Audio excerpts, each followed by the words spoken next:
नमस्कार, बहुत बहुत स्वागत है आप सभी का। आप देख रहे हैं एनएमएफ न्यूज। आपके साथ मैं हूं नम्रता चौधरी। बैठे हम इस वक्त उत्तराखंड के देहरादून में हैं, लेकिन चर्चा करेंगे बिहार की, क्योंकि यहाँ का मौसम तो ठीक है, लेकिन बिहार में चुनावी पारा हाई हो चुका है। कौन जीतेगा कौन हारेगा ये बाद की बात है, लेकिन उससे पहले चुनाव आयोग ने जो फैसला लिया कि भाई एक रिवीजन करा लेते हैं वोटर लिस्ट का, उस पर बवाल मचा हुआ है और विपक्षी दल के नेता सड़कों पर उतरकर वोट चोरी के आरोप लगा रहे हैं। चुनाव आयोग और बीजेपी की मिलीभगत बता रहे हैं। आज मेरे साथ उत्तराखंड वक्फ बोर्ड के अध्यक्ष शादाब शम्स जी मौजूद हैं। आपका स्वागत है सर। और मैं सर से समझने की कोशिश करूंगी क्या प्रोपेगेंडा चल रहा है विपक्षियों का। संसद नहीं चलने दे रहे हैं, सड़क पर देश की राजधानी हमने देखा कैसे जाम कर दी, जब परमिशन नहीं मिली उसके बाद भी सड़कों पर उतर गए, हंगामा कर रहे हैं, हाथ कुछ लग नहीं रहा है। जनता, मैंने बहुत सारे बयान सुने, मैंने देखा तेजस्वी यादव की एक रैली जिसमें लोग नहीं थे, थोड़ा बहुत दिखे तो भैंसे दिख गई। मैंने देखा कि खड़गे साहब कह रहे हैं जिसको जाना है चले जाइए, अगर 10 आदमी भी रुकेंगे तो मैं बोलूंगा। इसका मतलब क्या है कि उनकी रैली में कोई नहीं खड़ा हुआ है। तो जनता तो साथ आ नहीं रही है। क्या नैरेटिव सेट किया जा रहा है एसआईआर को लेकर? चोर मचाए शोर। जो खुद चोर थे वो आज दूसरों को चोर कह के अपने आप को ईमानदार बताने की कोशिश कर रहे हैं कि हम भूल जाएं बिहार का जंगल राज, कैसे बूथ कैप्चर होते थे, कैसे बूथ टूटे जाते थे। आज आप कह रहे हैं कि ये वोट चोरी हो रही है। अरे आपसे बड़ा डकैत कौन होगा? जो डाकू थे वो बता रहे हैं कि सामने वाला चोर है। कमाल हो गया। ये तो मुझे लग रहा है कलयुग इसे ही कहेंगे कि खुद चोर आज चिल्ला रहा है कि सामने वाला चोरी कर रहा है। मतलब एक आदमी को 0 वोट मिले और उसे प्रधानमंत्री बना दिया। कमाल देखिए आप। बताइए। और उसके आगे मतलब कमाल वाला ताज्जुब, चारों तरफ देखे तो हंसी आती है। पहले ईवीएम पे सवाल था कि ईवीएम गड़बड़ करते हो, ईवीएम मैनेज होती है। अगर ईवीएम मैनेज हो रही है तो फिर ये वोट्स की एबीसीडी कहां से आई? भाई हम तो ईवीएम ही मैनेज कर रहे थे ना, तो ये वोट की सेटिंग गेटिंग कहां से आई? इसका मतलब आप ये कह रहे हैं ईवीएम सही है, वोटर लिस्ट में गड़बड़ हो रहा है। तो पहले आप ईवीएम को दोष देते थे, अब ईवीएम से मामला आया तो नहीं, पहले ईवीएम को भी देते थे, फिर साथी दलों को भी दे दिया करते थे, इनकी वजह से हार गए। अब ईवीएम की लाइन दूसरी आ गई, इधर नया कॉन्सेप्ट शुरू हो गया। और कमाल की बात देखिए कि अब वोटर लिस्ट में भी गड़बड़ी हो गई। अब ये कह रहे हैं जो 20 लाख मृतक हैं, ये मृतकों के वोट क्यों हटा दिए आपने? अच्छा, तो मृतकों के वोट डलवाने हैं आपको, तो इसका मतलब आप गड़बड़ कर रहे थे, तो चोरी तो आप कर रहे थे, इसका मतलब आपकी चोरी के ऊपर चाबुक चला तो अब आप परेशान हो गए। आप कह रहे मृतक 20 लाख लोग थे, 65 लाख में से उनके वोट क्यों? तो नहीं कटवाने चाहिए। तो सारे मृतकों के वोट रख दो, सारे पुरानी लिस्टें निकाल लो, तो मृतक ही रहेंगे, तो वोट डालने कौन जाएगा? भाई यही तो है, जो मृतक हो गए वो हट जाए, जिन बेटियों की शादी हो गई, इलाके से बाहर चली गई, उनके वोट कट जाएं, जो पलायन कर गए उनके वोट कट जाएं, जो मौजूदा हैं वो तय करेंगे। यही तो होता है। गांव में एक चुनाव होता है तो जिस गांव में रहता है उसी का तो वोट होगा। जो गांव में नहीं रह रहा है, जो मर गए, वो वोट देंगे क्या? जो जिनकी शादी हो गई या जो गांव छोड़ के चले गए दूसरी जगह, वो वोट देंगे? तो गांव की परेशानी गांव वालों की है और तय दूसरे वाले करेंगे। अब नई लकड़ी आ गई, कह रहे हैं कि वो वोट तो हमें कोई दिक्कत नहीं। आप कहते थे लगातार इन्वेस्टिगेशन कराओ, गड़बड़ हो रहा है। अब चुनाव आयोग ने एसआईआर लागू कर दिया कि भाई चलो इन्वेस्टिगेशन करा लेते। अब आप कह रहे हैं कि इन्वेस्टिगेशन तो कराओ लेकिन वोट कोई नहीं काटेगा। अब भाई मुझे आप ये बता दीजिए, हम कौन हैं? हम भारतीय हैं। मैं एक मजबूत मुसलमान हूं और मैं जब हज के लिए अरब गया, तो अरब जाते हैं तो एक वीजा मिलता है आपको। कितने दिन का वीजा मिलता है? महीना, 2 महीना, 3 महीना, 6 महीना। बहुत सारे लोग अरब काम करने जाते हैं, वो कई साल काम करते हैं, लेकिन घूम फिर के वापस अपने मुल्क आते हैं। मैं भारत हूं, मैं कोई सराय हूं क्या? मैं अनाथालय हूं, कोई धर्मशाला हूं? कोई भी आए मेरे घर में रहे? कोई रोहिंग्या आ रहा है, कोई बांग्लादेशी आ रहा है और आके मेरे घर में रह रहा है, और मेरे घर में रह रहा है तो रह रहा है। अब कह रहे हो कि वोट भी यही देगा, सरकार भी यही तय करेगा। अरे भाई एक बात बताओ, मैं कहां जाऊं, अपने बच्चों को कहां भेजूं?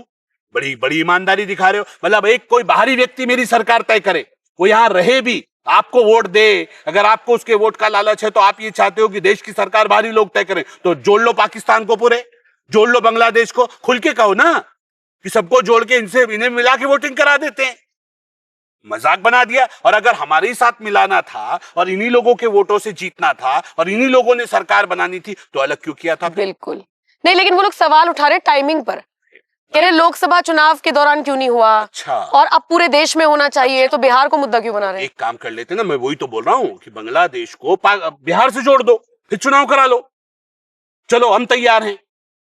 कहो बांग्लादेशियों को तैयार हो जाओ, विलय कर दो भारत में, हम तैयार हैं, चलो इनकी इस लाइन पे भी तैयार हैं। इनसे को पाकिस्तान का विलय कर दो, तुमसे तो देश चलेगा नहीं, तुम्हारे लोग वहां तो वोट देकर सरकार यही बनवाना चाहते हो ना उनके लोगों से, तो करो भारत में विलय, कहो वहां की सरकारों को रिटर्न करके दे। वो राहुल जी बात कर ले, इनके तो बड़े करीबी रिश्ते हैं ना उनसे, किससे?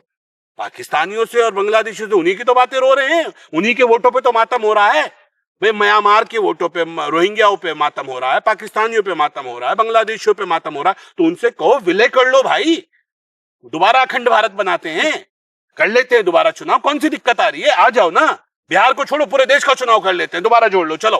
तो मतलब क्या ये सब ड्रामा चल रहा है? नहीं तो ये सब ड्रामा चल रहा है, तो ड्रामा चल रहा है, ड्रामा नहीं चल रहा है तो क्या हो रहा है?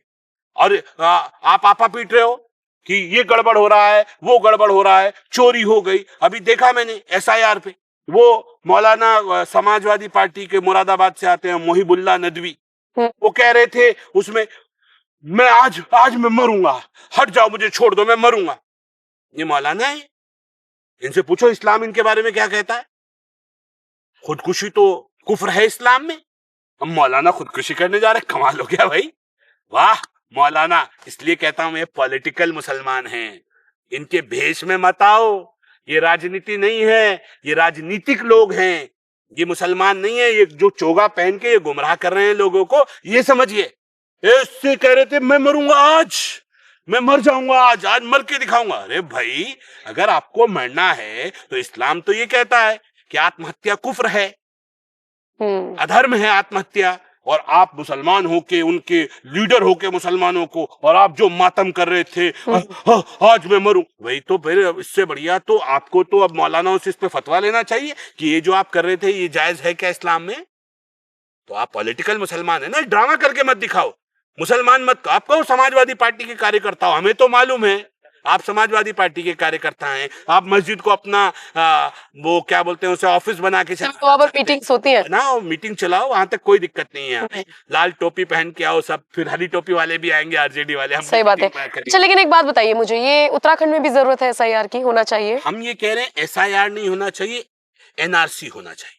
अच्छा, हर देश का नेशनल सिटीजन चार्टर है, ठीक है, national register of citizen charter हर देश का है, अरब का है, अरब के अंदर कोई गैर अरब जाके रह सकता है क्या? नहीं रह सकता। वो कहते हैं भाई आप आओ, बहुत अच्छे दीनदार मौलाना हैं, आप आइए इबादत कीजिए, घर जाइए वापस अपने, आप हिंदी हैं। हम जब वहां जाते हैं वो पूछते हैं अंताफी हिंदी, हम कहते हैं हाँ हिंदी, वो कहते हैं आप हिंदी हैं, आप जाइए, हिंदुस्तान आपका मुल्क है, आप जब तक परमिशन है तब तक रहें। हर मुल्क, अमेरिका में क्या आप बिना पासपोर्ट के जा सकते हैं? वहां परमानेंट पीआर, बिना पीआर लेके वहां रह सकते हैं? नहीं। तो मेरे मुल्क में क्यों? मैं बार बार इस बात को कह रहा हूं, मैं सराय हूं क्या? मैं धर्मशाला हूं क्या? हमें आगे नहीं बढ़ना? देश के मुसलमानों की चिंता नहीं हो रही। कमाल की बात देखिए आप, विपक्ष के लोगों को देश के मुसलमान की चिंता नहीं है, इन्हें म्यांमार के मुसलमानों की चिंता है, इन्हें बांग्लादेश, क्योंकि इनको चुनाव की चिंता है, इनको देश के मुसलमानों से कोई लेना देना नहीं। इनकी सत्ता थी, जस्टिस सच्चर कमेटी की रिपोर्ट आई, उसमें बताया गया मुसलमानों के हालात दलितों से बदतर हैं। तो किसका शासन था भाई? किसके हालात बद से बदतर हुए? आपकी रिजीम में हुए, आपकी सरकारों में हुए, आपके रहते हुए। तो जिम्मेदार, उनकी बदहाली का जिम्मेदार कौन?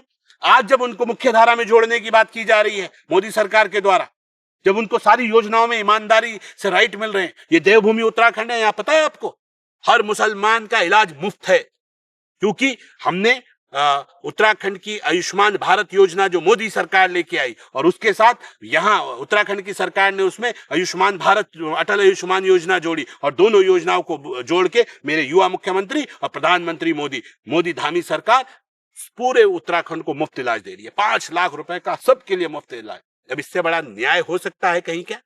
ये देवभूमि में इससे बड़ा इंसाफ हो सकता है? इससे बड़ा उदाहरण हो सकता है कि हम मुसलमानों के हित में है कि विरोध में है?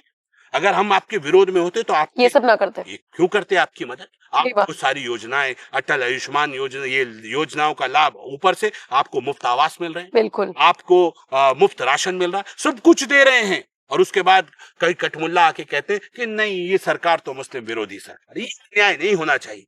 अगर मुसलमान हो तो हक तो बोलो, सच तो बोलो, कोई तुम्हारे लिए कर रहा है। इस्लाम ये कहता है, मोहम्मद साहब की एक हदीस है कि मेरी उम्मत में जो लोग होंगे उनमें बहुत सारी कमियां होंगी, लेकिन वो झूठे और मक्कार नहीं होंगे, वो किसी को धोखा देने वाले नहीं होंगे। सही बात। आप आज झूठ बोल रहे हैं, आप सरकार की योजनाएं भी लेते हैं और आप उसके बावजूद भी आप उनको धोखा देते हैं, ऐसा नहीं होना चाहिए। अगर आप योजनाएं ले रहे हैं तो आपको साथ भी देना चाहिए। बिल्कुल। मेरा मानना है कि बहुत ईमानदारी के साथ ये जो SIR चल रहा है, ये अगर इन्वेस्टिगेशन हो रही है पूरी ईमानदारी से हो रही है और देश के लिए, क्या देश का हिंदू मुस्लिम सिख ईसाई, आप इसको भी SIR को भी मजहबों में बांटोगे क्या? इसको भी जातियों में बांटोगे क्या? इन्वेस्टिगेशन हो रहा है, एक इन्वेस्टिगेशन प्रॉपर होने दीजिए। और ये जो इन्वेस्टिगेशन होता है ये सबके लिए अच्छा है, हर जगह होना चाहिए। ग्राम सभा में जितने लोग हैं उन्हीं का वोट होना चाहिए, सही बात है। नहीं होना चाहिए तो अच्छा होगा।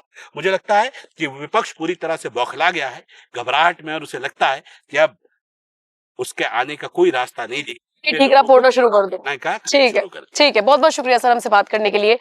आप इस वीडियो पर क्या राय रखते हैं कि आपके हिसाब से भी वाकई में पूरा विपक्ष इस मुद्दे को जबरदस्ती भुना रहा है, इसके पीछे की कोई वजह नहीं है? आपका जो कुछ भी मानना हो कमेंट सेक्शन में आप अपनी राय हमें जरूर दीजिएगा और बाकी खबरों के लिए देखते रहिए NMF न्यूज।